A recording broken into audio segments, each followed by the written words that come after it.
this week, you guys know, you guys heard Brian talk about what that they're kind of going through now, and obviously we know a little bit about it in my family. Now listen, I don't claim to know exactly what they're going through because I don't, but I got an idea. And one of the things that, as I'm going through this as a pastor, I'm trying to think, what do I need to do for these people? And so, obviously prayer is the number one thing. Just let them know we're a friend, and that, want to make sure that they know that God gets the glory through everything, the good times and the bad times. And something that we have found out in our life as our family has gone through some stuff is that it's kind of an amazing thing that God gets more glory whenever you do go through the bad times. And so, and this morning what I wanted to do was, I do know this, and whenever this is happening with all of us, I kind of think about it, think back, and I put myself in their shoes for a minute and think, what is it that I need to do right now? One of the things that I feel as a pastor that I feel like we need to do is just pray just specifically for them right now. And of course we pray for Alyssa and Sydney too, I know that we're talking about Brian, but it's definitely Alyssa and Sydney going through some stuff too. And so I know that one of the things that brought me and my family great comfort was prayer. And one of the things that brought me and my family great comfort about prayer is knowing that our church family is praying for us. And so I tell you what, at this time, before I get started with any kind of message or anything like that, if you don't mind, if you can, just come to the altar.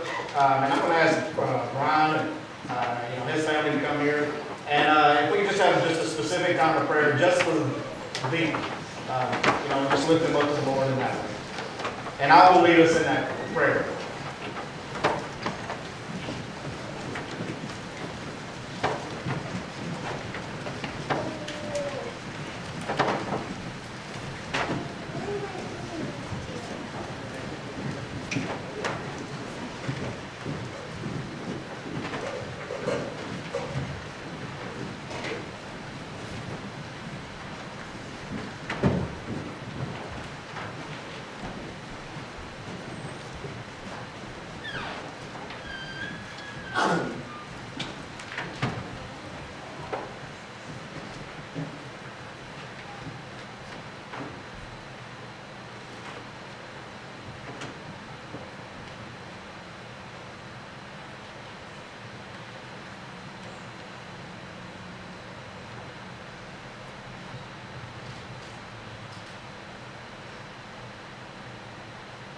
Father God, we come to you as a church family now.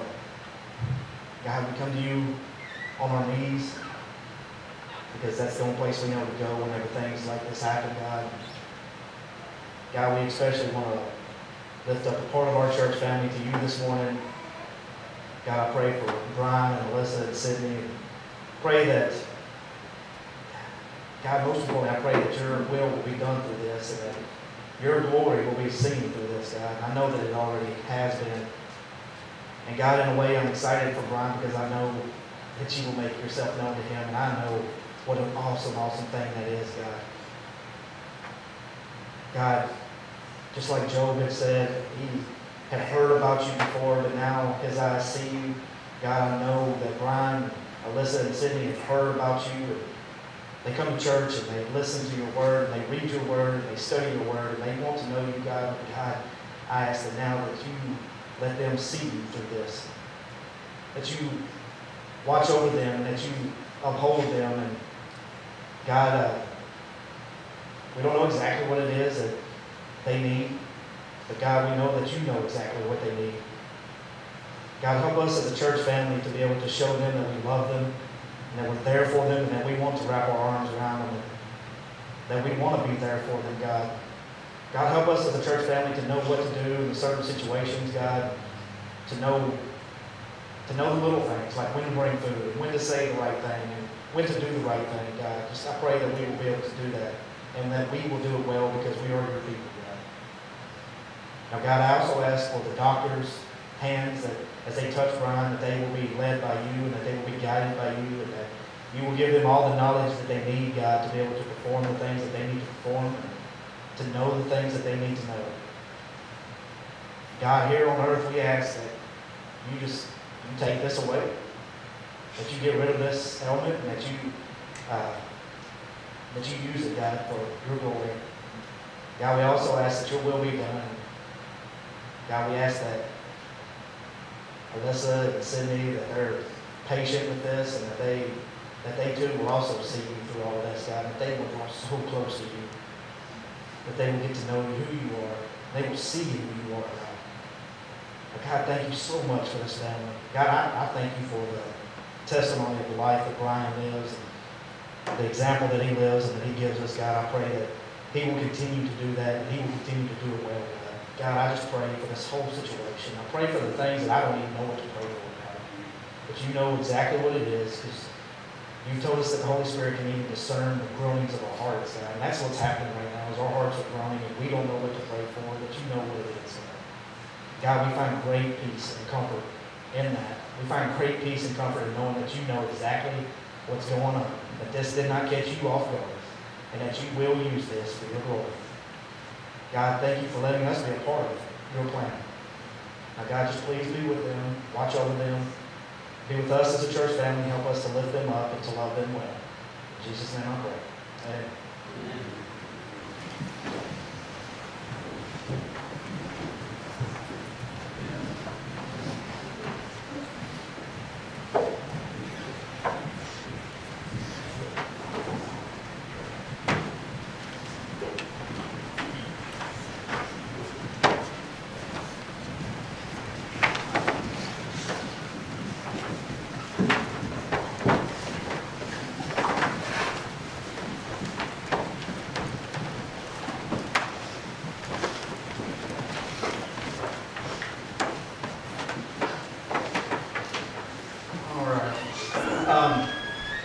It's not an easy transition into the sermon this morning.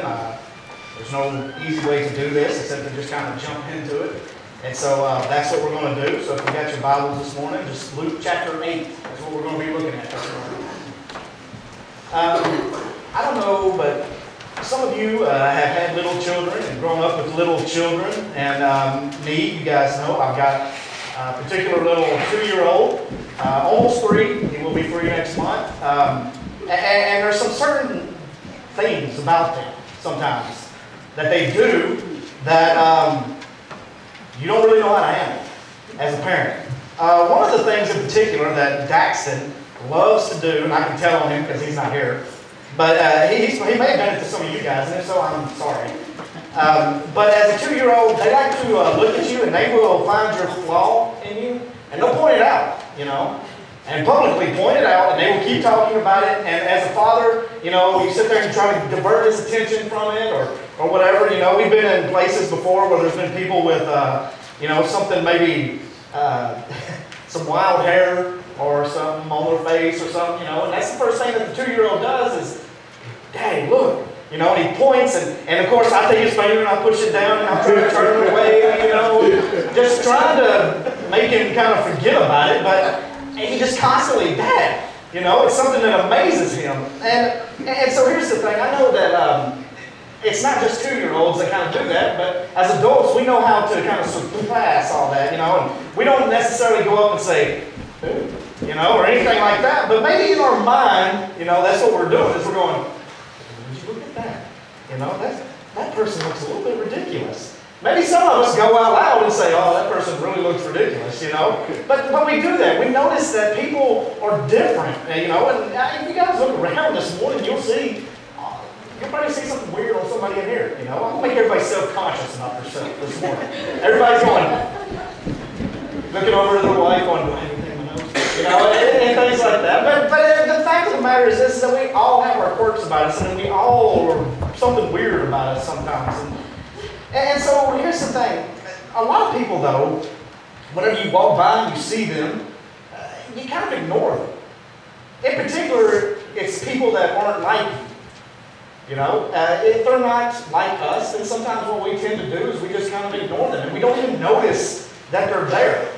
And so what happens is that some of these people that are different than us, we tend to just kind of overlook them, and we kind of ignore them. And sometimes people who are different are viewed by us as being unlovely people. You know? We look at some people sometimes and we see maybe the color of their skin.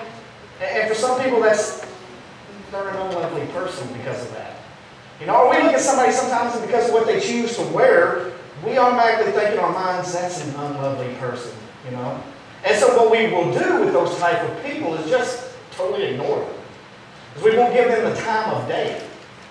And so loving those people that you pass day in, day out, can be really, really hard. It can. Because some people, here's what happens. Some of us in here, we have those people in our life who maybe at the hallway in work, we're passing every day, but we don't really ever notice them.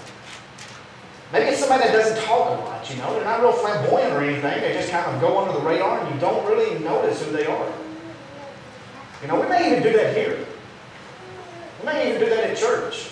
There may be particular people who come here at church, and that's one thing that drives me a little bit crazy sometimes, is that as people in the church, and a small church like what we have, maybe we'll, you know, have somebody that's been coming here for a long time, and some of us will say, who is that? And it's because we don't notice them because they're not like us, you know. They kind of just come in, they snuck in under the radar, and the problem is that, I don't know, do we really love those people? Because the question is, if we loved them, then I think we would notice them. Because that's one of the big things about love, is being able to notice somebody. And so here's the thing this morning, and I want us to all remember is this, is that every one of us, regardless of our age, regardless of our race, regardless of regardless of anything about us, that we were all made in the image of God. Amen. Every single one of us. And so some of us walk by people every day and we don't notice them. Maybe you're that person, you know. Maybe you're that person in this church that comes in here and you're just kind of, you know, you go home and you think, well, nobody really noticed me again today. Or maybe you're that person who comes home from work and go, you know what, I don't think anybody really noticed me. I had this great promotion, this great idea at work, and nobody really noticed it. And maybe you're that person who is feeling like, you know what, I just go about life, and every time I go through life, I'm unnoticed. You know, because our society teaches us, you know, kind of, that you got to be worthy to be noticed. And some of the things that we have to be worthy of is this. You know, if you're a CEO of a Fortune 500 company, you're going to be noticed, you know. Or maybe you're a professional athlete, you know. Let's just say LeBron James walked in here right now and sat down, and I would dare say that there would be some of us in here who would definitely notice him and want to talk to him and be around him. Now there's some of you in here, because I know there's a lot of non-sports fans in here, who would be like, who's that tall guy? You know? And that's cool. But society has taught us that you have to be something in order to be noticed. That you either have to have a lot of money, or you have to have a lot of popularity, or a lot of power to be somebody who is noticeable. And so if that's the case, here's the deal.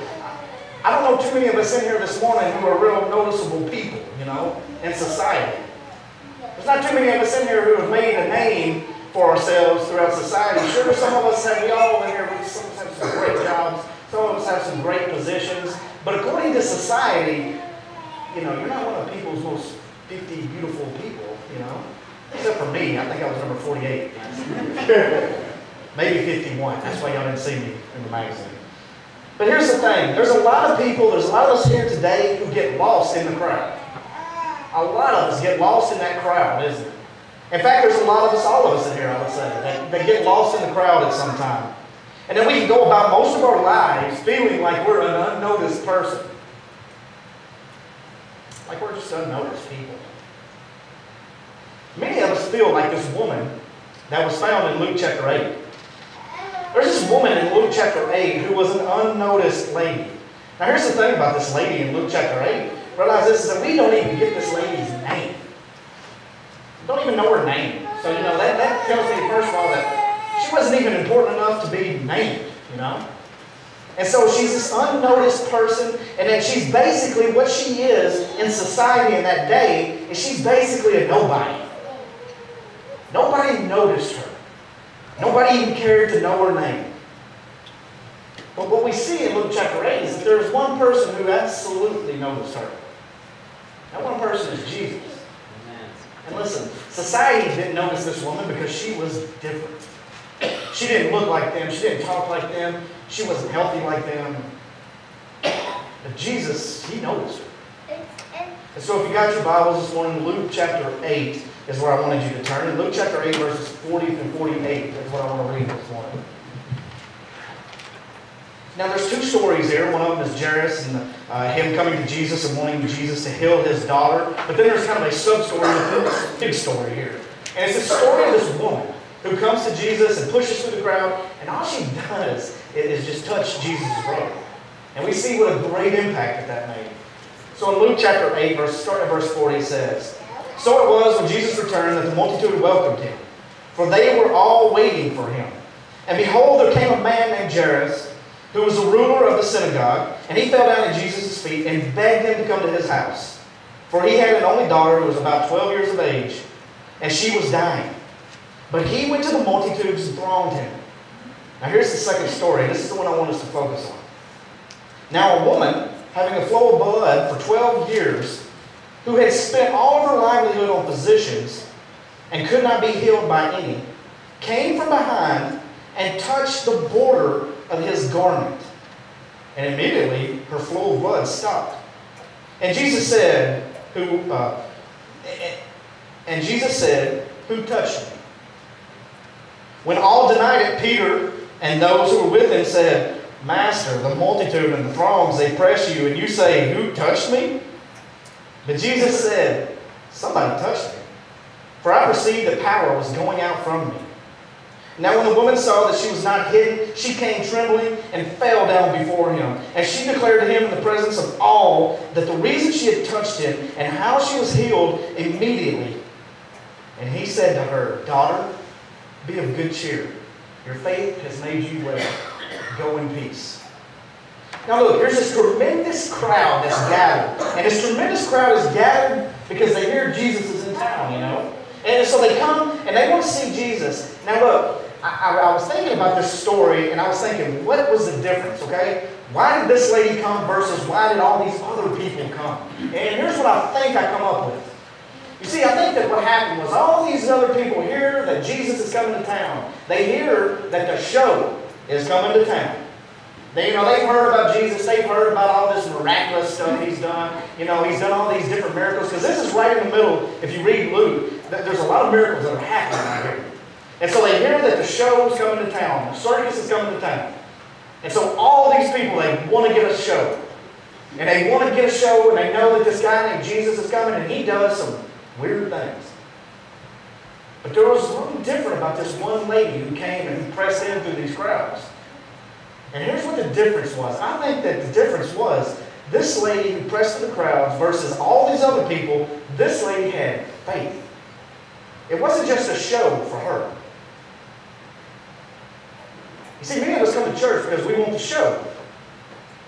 We want to see Jesus do some weird things, But there's some of us that come to church because we have faith in Him, and we know that if we come to Him, He can heal us. I think that's where this lady was right here. You see, she came to Him because she knew that He was her only hope. Her only hope. And listen, if you've ever been in that situation, you totally get it. And you totally understand as you reach out to Jesus that you know what? This thing that we talk about, this Jesus we talk about in the Bible, it's not just a show. He's it. He's my only source of hope. And I know that that's what this lady was going through here. She had this ailment with her for 12 years. And she knew, she went to doctor after doctor after doctor. She spent her life savings going to doctors, trying to get healed. And she knew, Jesus is it. This is my last shot. He's my only hope. He's the only thing I got left. See, I think we can learn a few things from this lady. One thing is this, is that this nobody's faith was affirmed because she reached out to Jesus. She reached out to Him. You see, this lady was in a situation where she was what we would call desperate. You ever been there? Where you've been in a situation and you're just desperate and do anything. You see, no doubt she was desperate. She had this condition for 12 years. Now, without getting gruesome and gross, because there's small kids in here, and I know, but we all know what the condition was. She had a bleeding issue. She had this for 12 years, and for some of us, that's like, we think, that's horrible. But I want you to know something. For this Jewish woman, it was really horrible. Because I want you to know something. Because of this condition, for 12 years, this woman was basically an outcast. Because of this condition among Jewish law, she could not be around her husband. She could not be touched by her husband. She couldn't even fix her own husband a meal because she was considered unclean. She couldn't go to church. She couldn't go into the temple with people because she was considered unclean. You see, that was Jewish law, Jewish tradition. And this woman had this for 12 years. So don't you know she felt like a nobody? She was shunned for 12 years. For 12 years she was alone and unnoticed by anyone. And see, here's the thing. Maybe some of you in here this morning have went for a long time like this lady, feeling like you're alone and you're unnoticed by anybody. But see, here's the thing. Jesus notices you. Jesus loves you. Jesus loves you so much that He wants you to reach out to Him and just touch Him so that He can heal your pain. That brings me to the second part of this. You see, Jesus didn't just heal this woman from her pain, from her physical ailment. He healed this woman from her emotional pain as well. I can't imagine what it would be like for 12 years to have this issue and be shunned by everyone. What that would take a toll on emotionally, I had no idea. To know that everybody in town is talking about you, the woman who has that problem. The emotional strain that had to be going through this woman's mind must have been unreal, and at times I'm sure it seemed like it was unbearable. But I wonder if she did like many of us did. She didn't want to let anybody know that she was hurt. So she hid the pain from people, you know. Well, I don't do that, Eric. Okay, well, let me ask you this. When I come up to you this morning and said, how are you doing? And you go, great. Are you really doing great? Did you tell me the truth then? Because I told you I was doing great. And I'm going to go ahead and tell you, I was bold-faced lied to you. My plumbing stopped up at the Parsons again, so I'm not doing so great. My wife and kids are in Tennessee. I'm not doing so great. But you know what? When you come to me this morning and ask me, that's what I'll tell you is, yeah, I'm doing good, you know. And I smile and I laugh. And you did it to me too. But you know you're not. You're trying to hide the pain. I'm trying to hide the pain from you. Because I don't want you to see me as a weak person, you know. I want you to see me as a strong person who's got it all going on and who can handle everything. And it's just super. Listen, it's not, is it? It's not at all super. There's pain that we're going through this morning, and there's pain that some of us are going through in here this morning that you bold-faced lied to me when I asked you how you were doing, and you told me great. You should have told me miserable. You know? But we do that with everybody, is we go around and we try to pretend like we're doing really good. And I wonder if that's what this woman did here. As she was walking through the town, and as she seen the snickering, and as she heard the people talking about her, and then these people saw her coming, and they figured, oh, I better act nice to this lady, you know, because I'm a Christian, you know. And so they say, oh, how are you doing today? You know, and she said, I'm good. She didn't say, I'm miserable. I've been having this issue for 12 years.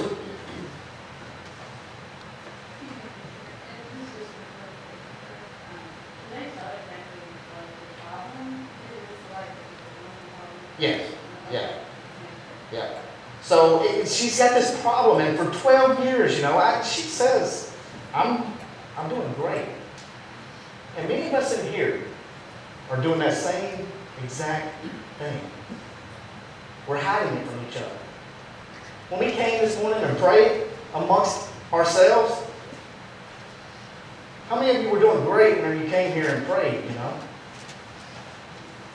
What we came to pray for, that's not a great situation. But we don't want to, we don't want to call it what it is. Because we want to hide the pain. But here's the whole point with that.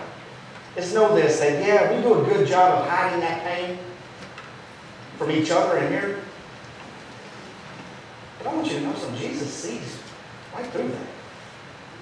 He saw this lady's pain. Look, when Jesus turned around and said, "Who touched me?" Don't you for one minute think that Jesus was like, "Okay, really, who touched me?" He knew exactly who it was who touched him, okay? He's Jesus. He knew that this lady was going through some stuff. And he's seen right through her, and he knew that not only did she have this physical pain, but she was emotionally wrecked. That she had done a good job of hiding all of this from everybody. But he knew that she couldn't hide it from him. You see, we can hide our pain from others, but Jesus, He sees this pain. So know this morning when you came in here, you may be hiding your pain from others really well, and you may go about your day saying, "Oh, I'm doing good." Jesus knows you're not doing so good. Jesus knows you're hurting. But here's the really, really cool part about all that. He sees you're hurting, and guess what He wants to do? He wants to heal it. He wants to make it better. He desperately wants you to reach out and grab for Him. See, Jesus come in here this morning, and He's looking around, and what He sees is the pain of broken marriages. What He sees is the pain of broken friendships. What He sees is the pain of lost loved ones. He sees all that pain in here this morning, and He is standing here going, "I really, really wish that they would just reach out to me." So many of us are too busy going, I got to hide it. But we're hiding it from each other. We're not hiding it from Jesus. He sees it. So whatever the pain is that you're maybe going through, you may be experiencing, and you brought it here with you this morning, know this. Jesus sees it, and He wants to heal it. You see, He healed more than this woman's physical condition. He healed her emotionally too. We may be able to fool everyone in here into thinking that we're okay, but Jesus knows how you're really doing, and He really, really wants to heal that. He really, really wants you to let Him heal that. So Jesus heals this woman, and that's the end of the story, right? Not necessarily. I mean, she's like most of us in here. Did you notice? What she did was she got in amongst this big crowd, and she snuck her way in there, and she just touched Jesus' robe, and then didn't want to be seen, and kind of snuck out, and then all of a sudden she's healed, and she's like, "Whoa, that was great. I'm good now. I'm just going to go about my business." So what she did was she came to Him, and she didn't want to be seen by anybody. She didn't want to be seen. She didn't want to make a scene. She's like most of us in here. She was happy, and what had happened to her was only between her and Jesus. And so my question is this morning, is why did we get Luke 8:46 through 48? Let me reread that. He says, "But Jesus said, 'Somebody touched me, for I perceive that the power has gone from me.' Now when the woman had saw that she was not hidden, she came trembling and falling down before Him. And she declared to Him in the presence of all the people the reason that she had touched Him, and how she was healed immediately. And He said to her, 'Daughter, be of good cheer. Your faith has made you well. Go in peace.'" You see, it's an interesting part right there that I kind of fascinate on, because why didn't we just stop there? I mean, that thing is that we would have been impressed with that story ending with the woman touched Jesus, she stopped bleeding, and all was good. And then went on to the next part of the story. But why did Jesus turn around and demand to know who it was that touched him? I mean, Jesus is asking his disciples, okay, wait, who touched me? And then the disciples are looking at Jesus going, are you crazy? We're in the middle of a crowd. We're in a crowded area. Everybody touched you, Jesus. And Jesus said, no. There's somebody who came to me and wanted to touch me. Because I feel that the power has gone out of me. There was something different. And so why was it that Jesus wanted this woman to be seen by the public? Why?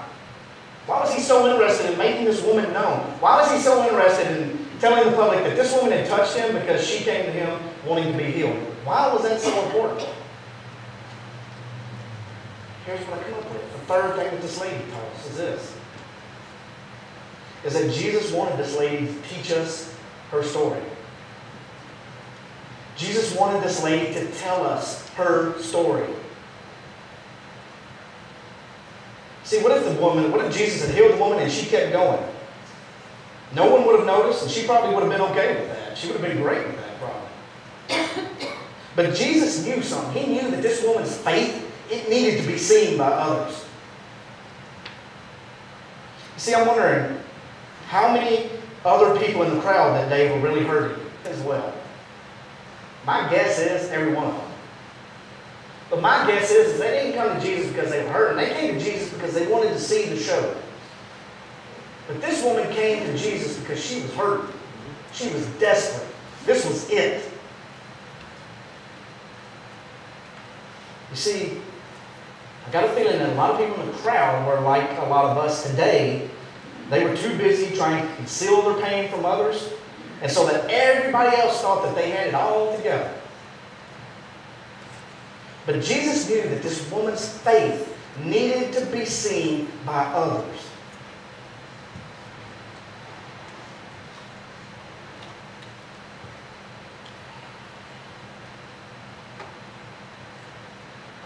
There's one thing that I've learned through my story and now through Brian's story. And I don't say this to be arrogant, put myself on a pedestal or anything like that, but our faith needs to be seen by God. It needs to be seen by others. Isaac gave a good example of that this morning, didn't he? When he hears Brian give his testimony this morning, and Brian tells what he's going through, and he's still leaning on God, people need to see that. People need to know that we got a big, powerful God. Amen. But there's so many of us too busy trying to see it. Because we want to give the appearance like we're perfect. Like we've got no flaws. Who are you fooling? We're all imperfect people. See, Jesus knew that this woman's faith must be seen by others. There were probably many others in the crowd who were hurting as well, but they didn't come to Jesus like she did. She reached out to him and she was healed. Desperation drives us toward God.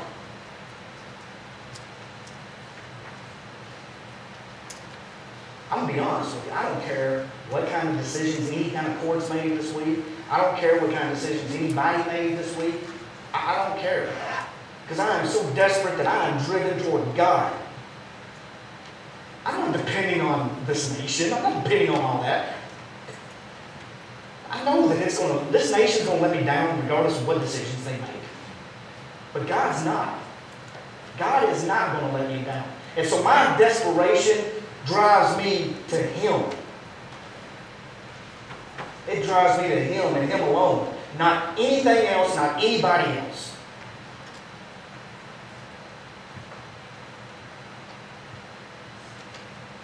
Her faith needed to be seen so that others could be encouraged by it. Maybe God wants to use your story to encourage somebody. So the story ends with verse 48. And he said to her, I love this because it is, for some reason when I read this, it's like one of those warm and fuzzy feelings I get, you know. Just imagine Jesus standing there as this woman is trembling before him, realizing that she had just been called out by Jesus. And Jesus turns around, and I got this feeling that Jesus just kind of came to her and put his arm around her, just said, maybe he wiped the tear off her eyes and said, listen, daughter, be of good cheer. Your faith has made you well. Go in peace. There's something about that verse that, listen, I don't need to expound on that verse. What I need you to do is imagine Jesus saying that. I don't know about you guys, but one of the things that makes me feel good is whenever somebody that, especially is older, and I consider a mentor, and I consider somebody who's really respectable, and somebody that I really adore, when they look at me and they go, son, there's something about that, isn't there?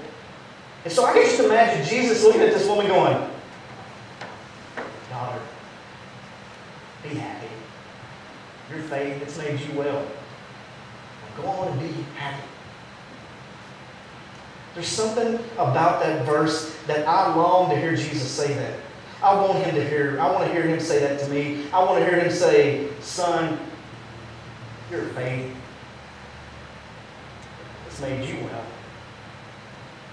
Maybe not physically, but make no mistake about it. Emotionally, you know where you're going. You know where you're going to wind up. You're going to wind up with me one day. And so you know what? All these worries in the world, be in good cheer. It doesn't matter what happens in the world. I have overcome the world. Jesus didn't lose. He's not going to lose. Amen. He's already won. You know what? I'm happy. I'm of good cheer. Because my faith has made me well. That's what Jesus is saying to you. He wants your faith to make you well. See, Jesus notices this girl that nobody knows. And he notices her such a way that he calls her with this term of endearment. He says, daughter. That's what he's saying to you this morning. He's saying, daughter. He's saying, son, be of good cheer. I've already won. I've already won this. He notices you. And so maybe in a room full of nobodies this morning, because I'm sure that a lot of us walked in here this morning feeling like a room full of nobodies. I walked in here this morning, I feel like a nobody at times. But here's the thing. He notices me. He sees me. He loves me. And he sees you and he loves you. And you are not a nobody to him. He accepts you and he accepts all your flaws. Every one of them. Even those flaws that maybe Daxton points out, he accepts those. He doesn't care. Hey, he made those. He accepts you too. He accepts you.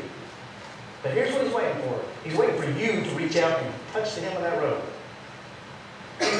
He's waiting for you to reach out and touch him. See, Jesus wasn't a busybody. He wasn't too busy to notice a nobody. And he's not too busy to notice you too. So here's the thing this morning. I invite you. Reach out to him. Reach out to him this morning. Reach out to him and let him heal your pain like he wants to do. He wants to. He wants to heal that pain you're going through. He wants to heal the pain that you're trying to hide from everybody. He wants you to just give that to him.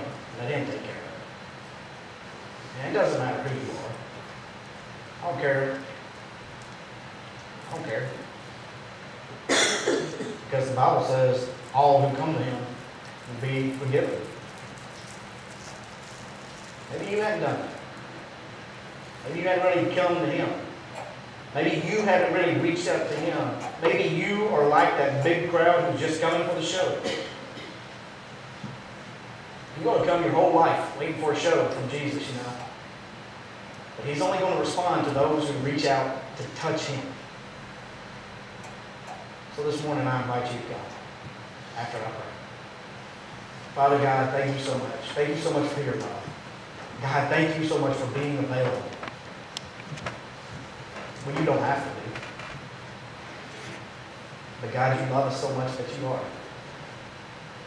In fact, not only are you available, but you chase after us and you pursue us, God. God, I pray that if there's one in here this morning who needs to reach out to you, that they'll do so. Whether it be up here at the altar or whether it be in their seat, God, it doesn't matter where we reach out to you because we know that you're everywhere. And God, I pray that the most important thing that we can do is just reach out to you and realize that you can heal us. Realize that you are our everything. God, some of us have been driven so much to desperation that you're our last shot. And God, that's exactly where we need to be. And I thank you for putting us there. God, I thank you for putting me there. God, thank you for this church. Now, God, help us to make you more than just some show. Help us to make you proclaim throughout the world as the one who can bring real life and truth. In Jesus' name I pray.